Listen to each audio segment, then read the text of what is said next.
ಬಸವಣ್ಣನವರ ಹುಟ್ಟುಹಬ್ಬದ ಅಂಗವಾಗಿ ಬಸವಣ್ಣನವರ ಪುತ್ಥಳಿಗೆ ಮಾಜಿ ಸಚಿವ ಹಾಗೂ ಹಾಲಿ ವಿಧಾನ ಪರಿಷತ್ ಸದಸ್ಯ ಎಂಟಿಬಿ ನಾಗರಾಜು ಪುಷ್ಪ ನಮನಗಳನ್ನು ಸಲ್ಲಿಸುವ ಮೂಲಕ ಬಸವಣ್ಣನವರ ಜಯಂತ್ಯೋತ್ಸವ ಆಚರಣೆ ಮಾಡಿದ್ದಾರೆ.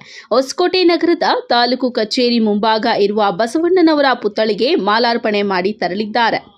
ಈ ಸಂದರ್ಭದಲ್ಲಿ ಮುಖಂಡರಾದ ಸೂಲಿಬೆಲೆ ಬಟ್ಟೆ ಅಂಗಡಿ ರವಿಕುಮಾರ್, ಜಡಿಗೇನಹಳ್ಳಿ ಜೆಆರ್ಡಿ ಮಂಜುನಾಥ್, ಅರುಣ್ ಕುಮಾರ್, ಬಾಲಚಂದ್ರನ್, ಡಿಕೆ ನಾಗರಾಜು, ನವೀನ್, ಕಾಂತರಾಜು ಸೇರಿದಂತೆ ಇತರೆ ಮುಖಂಡರು ಹಾಜರಿದ್ದರು.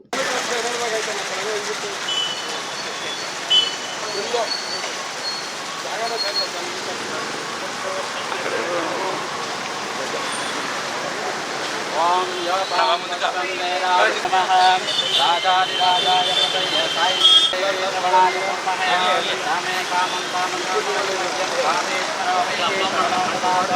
कुबेराय विष्णुराय महादेवाय नमः बसवेश्वर स्वामी महाराज जय बसवेश्वर स्वामी महाराज जय